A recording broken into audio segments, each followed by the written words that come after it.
Another horrifying death at the hands of the American police.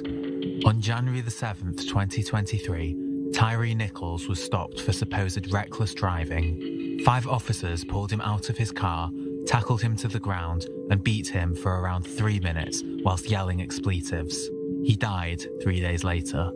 After the bodycam footage was released, politicians declared their shock and people protested in the streets across the country, bringing back memories of the Black Lives Matter protests from 2020. But unlike the killing of George Floyd, the 5 policemen accused of killing Tyre Nichols are all black. All 5 have been fired. But if the 5 men who killed Tyre Nichols are black, can this killing be labelled as racially motivated? Are these just a few bad apples, or is the American police system rotten to the core? Would the often chanted slogan, defund the police, ever actually work? Does the US need a police reform? So let's get to it, gentlemen. Does the U.S. need a police reform? As always, we begin with our quick-fire round of 30 seconds each to tell your initial stance on the matter, and we'll pick up the conversation from there. So, Dr. Dibinga, please take the lead. Well, absolutely. We can reform our police system in the United States by first introducing the George Floyd Police Reform Bill, and then we also need to look at having insurance liability for police so that we're actually getting paid out of the police department and their funds, as opposed to the citizens footing the bill for these heinous crimes. Mark Schulman, your take. I mean, there needs to be some reform, clearly. There needs to be a national database, let's say, of cops who are bad, so that one doesn't go from one community and goes to another community and gets hired. There are a lot of things that need to be done, but it's a problem that's continued for many, many years. There's nothing really new about it, obviously. Well, the fact that there's nothing new doesn't mean that it doesn't need to be fixed. No, and as promised, as promised, retired detective and Sergeant Benjamin Salerno is joining us now. So let's cut to the chase. Does the U.S. need a police reform? 30 seconds our answer. Hi, thank you for having me. I think we've already established that. We have some type of reform in place. We have body cameras, we have cameras in vehicles, we have new policies and procedures, we have civilian review boards, and we have oversight. We have the release of information with regards to police officers from use of force and use of violence. We have civilian review boards that sit down with the departments that work harmoniously. We have reviews of levels from all the way from municipal all the way up to federal. So I think we have restarted some type of reform, and I think we're still on that way. Okay, gentlemen, before we begin our conversation, we asked i24 News viewers and followers on Twitter what do they think, and 72% are saying an absolute yes to police reform in the U.S. 28 are saying no, very much in line with what we just heard from you. And on that note, let's please feel free to interact from this point onwards, gentlemen. So perhaps the problem is not with the guidelines, but rather with the criteria. Police officers are allowed, or rather required, to use the amount of force which is considered necessary and reasonable. But how do you assess, or what does reasonable mean in practice? Maybe, again, something is too vague here, Mark Schulman. Well, I think one of the issues, of course, is, and look, I know this from the Army, part of the problem is when one shoots to kill. And that's a problem in and of itself. I have never understood why, at this point, with the technology we have today, police officers shouldn't be able to shoot to disarm, shoot to disable, and not be able to shoot to kill. And I think that would be a major step forward. It both requires new training and maybe some new technology. I think part of the issue is, of course, who are the police officers, and how do we decide who becomes a police officer? And are we making enough? Are we testing them well enough? Are we putting them in psychological testing before they become police officers? Are we making sure the training manages to weed out the ones who aren't that good? Are we training them well enough? All those things need to be done. I think no one disagrees with that. It's just a question of how much and how well it's done. And of course, there's a shortage of police officers. On top of everything else, there's a shortage of almost everything in the United States today, but there's a shortage of police officers. And when there's a shortage, you tend to take whoever comes and applies to some extent. Not in the big cities, maybe, but in some of the smaller rural police officers. So these are challenges that one faces, especially in a period when there's been rising crime. So, Sergeant Salerno, is it the quality or lack thereof of police personnel here that comes to play? Well, it's very hard to stereotype and paint every police officer with the same broad paintbrush. I mean, there's nearly 800,000 police officers and law enforcement officers across the country. And unfortunately, this was a heinous act. There's no two ways about it. But to paint everyone with the same brush, or as the situation occurs, there's hundreds, if not thousands, of other positive ones that we hear nothing about. And I think the difference is, unlike Israel, where there's a national police force and there's national standardization, if you will, here there's a lot of differences. Yet I do think there's a lot of similarities. So I was never trained to remove somebody from a vehicle like that or approach a vehicle like that for a certain type of car stop. Again, I only know what the media reports, what I've read. I don't have all the ins and outs and all the data on it. But I think the consistency with training, that's number one.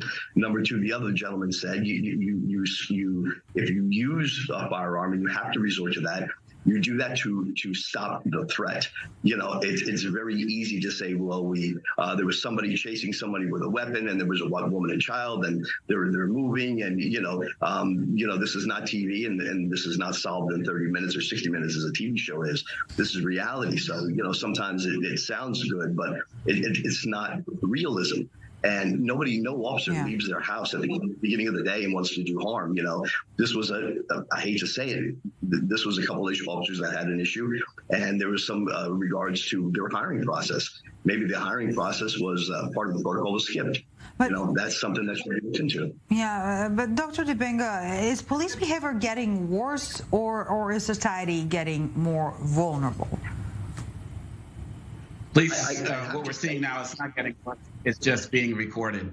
And these things have been happening in our community since the police were created. I mean, the police were originally created out of the slave patrols, back in the 1700s. So really, at the end of the day, this is a problem that we've always seen. And you talked about issues as it relates to use of force and behavior. Well, the issue has been primarily the use of force has been correct for non-Black populations. We see in our society that there's this mentality that you need to do more to subdue Black people, more force, more violence. And so that's what we're seeing across our communities. And so when you talk about the system in general, it's an issue that what the detective said is right about civilian review boards and other things that exist, but they don't exist across the entire United States because we're so decentralized. And so in places where you don't have that type of community relations with the police, you get situations like this. And so we're not talking about a system of like bad apples. We're talking about a culture in place where we all know that there's a rise in white supremacists who are also joining the police force. We also know that people are joining certain police forces because they know they can get away with more.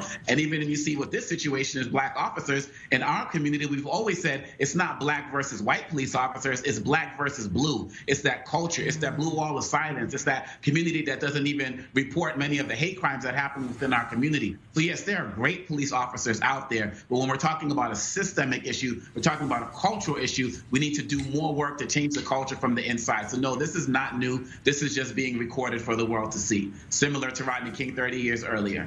So Mark Schulman, you're listening to Dr. Dibinga here. Is police brutality merely a symptom and not the problem? To some extent. I mean, it's not. I mean, it's a symptom. First of all, it's a symptom of violence in a society.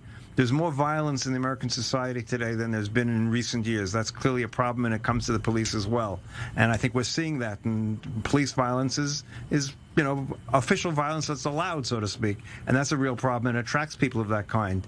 I think the societal problems that we have are very deep, and it requires a multi-threaded approach to it. I mean, the same way police violence, and we look at gun violence, those are not the same, but they're sort of related to some extent. And we need to find ways of bringing it down, bringing it to the fact, look, part of the problem with the police violence is to the police, the suspect is the other. The same way that in terms of racism and everything, it's the other, and that's always the problem. It's the other. And we need to find a way that people understand that, no, it's not the other, it's your neighbor, and it's your colleague, and it's someone who you might work with, and it's somebody who you might be friends with, and to find a way of bridging that gap in so many different levels. I mean, I don't have the solution, but that's the direction we have to go in. There'll be less police violence if people didn't look at everybody who they thought was a suspect as the other. And I think that's part of the problem. So, Sergeant, in this respect, 2 points I would like you to address, if you may. If officers will become more reluctant to use a force and/or afraid of any legal ramifications, will it undermine their job and, as a proxy, undermine public safety? And also, perhaps listening to Mr. Schulman here, maybe community policing is some sort of an in-between solution, at least, to reduce this sense of the other. Well, with respect to the other gentleman, both gentlemen's comments, I respect their opinion. But, again, we're painting with a broad paintbrush. Sadly, situations like this do occur, but there are other issues that have occurred as well with peoples of varied race. So it's not only the African-American community, it's occurred in other situations. And again, that's not right either, but it has occurred when you look at the numbers and go back historically. So to your point, I do think, when this occurs, law enforcement does feel that they don't have the support of their organizations or of the community, and potentially could be less apt to get involved to a degree, although that is their duty, but they may be less apt to take police interaction on their own, whereas back in the day, they may be more willing to get out of a vehicle if they see somebody in an errand neighborhood that looks like they're committing a crime or just up to no good or something like that, or they're familiar with their neighborhood, which results to the community policing aspect. Community policing has been around for a long time. In my organization, I ran that unit for a couple of years, and we embraced the philosophy of just what it was, community policing. We were out in the neighborhoods. We spoke to the people. We walked the streets, not drove, we walked and interacted with them. They had phone numbers. And if there was an issue, so many times they would come to you, and there was that first police interaction in the schools, extremely positive. So it's something that's embraced. And again, this is a very, at the end of the day, a small percentage. Wrong, absolutely, but it's a very small percentage. Dr. Dibinga, in the short time we have left to the first part of our conversation, you've mentioned the black versus blue. Will community policing be the way out? Community policing is part of it, but we also need to do things like get rid of qualified immunity. And as I mentioned at the top of the segment, we need to look at having insurance policies that are held by the police for the taxpayers on footing the bill. That would make police officers be more mindful of the actions that they commit. Doctors have to have insurance. Other people who have the power of life and death in some way, shape, or form have insurance. And so even though we saw these police officers getting fired, the overwhelming majority of police officers don't suffer consequences. They're protected by the unions, and they end up getting their job again, or they go right down the street and get another one. So really, when we say that the police don't feel like they're being protected or respected, it's because we're trying to call out a culture where we see corruption and those police officers who are allowed to get away from their department heads, from depending on the mayors and governors. And yet some of them just trying to do their job, a complex situation. Indeed, a few minutes break and we're back with the summit. Do not go anywhere. Welcome back to the summit. Still with us, retired detective and Sergeant Benjamin Salerno, joining us from New Jersey, from Washington, D.C. Dr. Omékongo Dibinga, professor of intercultural communication at the American University, and of course Mark Schulman here in our Tel Aviv studios, editor-in-chief of History Central and editor and columnist for Newsweek. Thank you very much, gentlemen, for staying with us. We're also staying on topic, but before we get back to our conversation, let's hear some voices from the ground, from Nichols' neighborhood. Let's take a listen. I could be Miss Nichols. I could be Tyre's mother one day. And I just held my son yesterday after I saw the video. I just held him because it's like, a friend of mine, we were talking, and he said, we all have a story written for us. And it's like, I just don't want to believe that. I don't want to birth my son into this world and then just feel like, one day I could possibly lose him to something like this. It's heartbreaking. Me as a woman of color, I have a son. And it's like, I don't want to stay here because I know my son won't have a chance. So let's get to it. Another quick fire round, 30 seconds each. Is the U.S. police racist? Sergeant Salerno, please take the lead. That's a very strong term to use, and I would say no. Sadly, again, as I said before, these are isolated incidents. If you look historically around the country and all the positivity that has come, and the instances of emergency calls that occur, from childbirth to life-saving measures and things that escalate when you get there and are able to de-escalate because the law enforcement officer is there, I wouldn't say no, the U.S. police force is racist. No, absolutely not. Mark Schulman?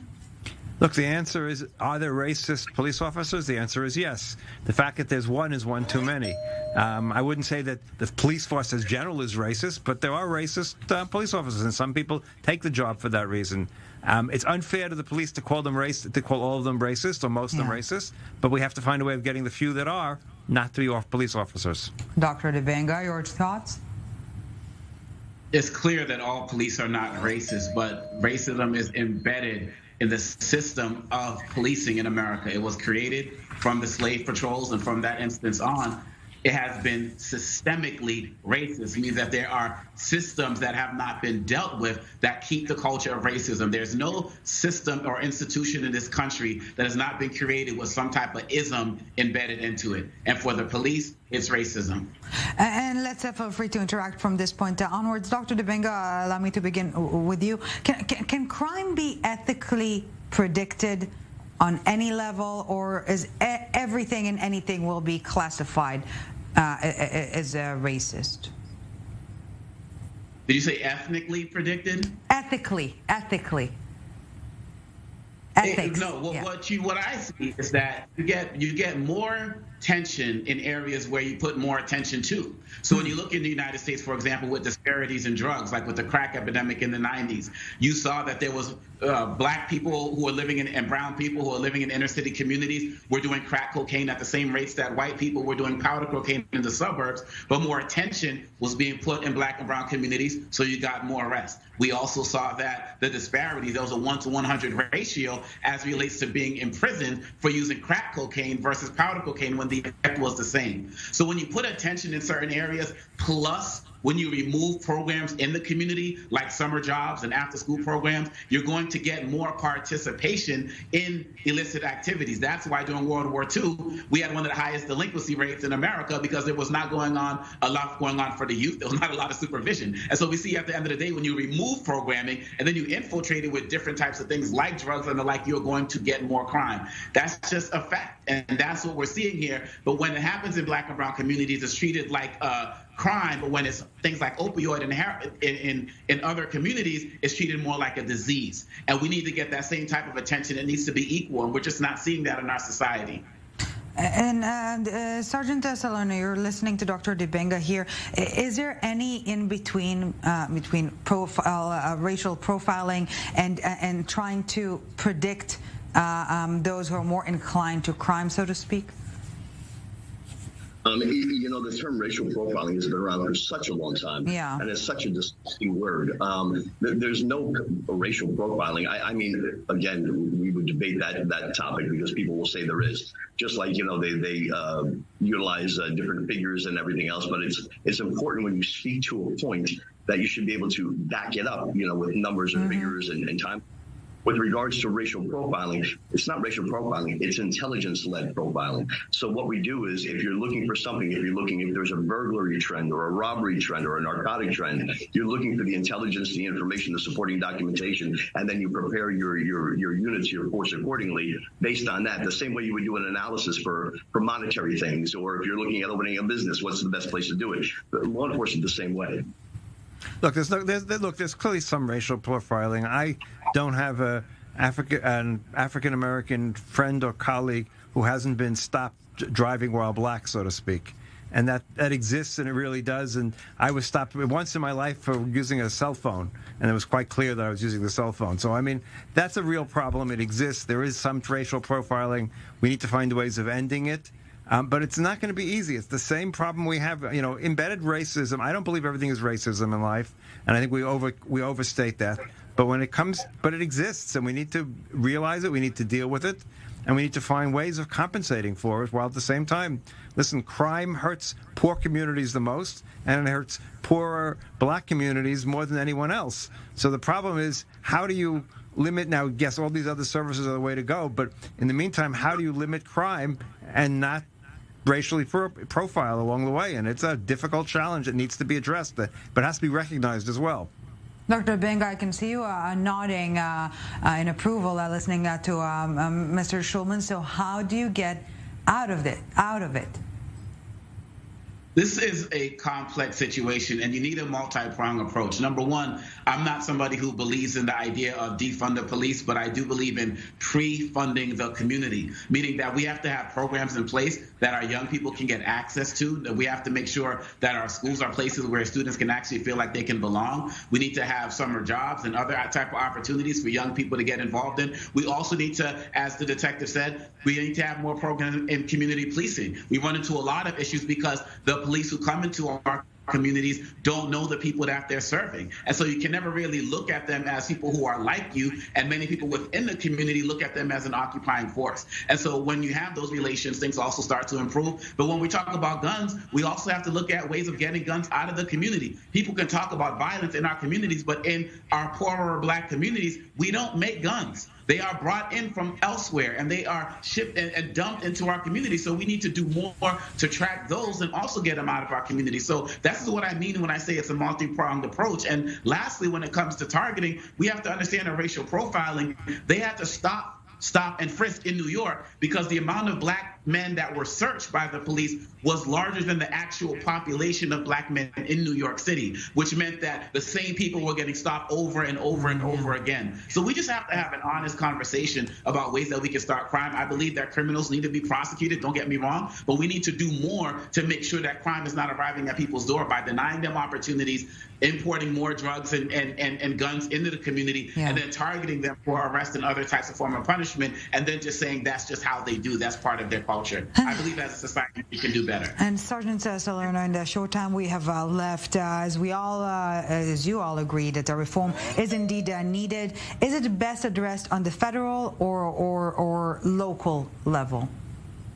I would say on the federal level, let's start there. Let's start at the top down for a couple of reasons. Number one, if it starts at the federal level, this is something that can be pushed out to the state, to the counties, to the municipal levels. Number two, that's where a lot of the dollars are. As the doctor said, we had a program in our jurisdiction, Police Community Partnership Program, where we actually had teachers and educators and people in physical education. So after school, instead of going home to an empty house at the grades of 2, 3, 4 in the high school years, there was a police program. So we interacted with them. They understood about law enforcement. Because what do people do when your child's acting up and you're in a mall, or they see a police officer out? Oh, that police officer, I'm going to tell him to arrest you.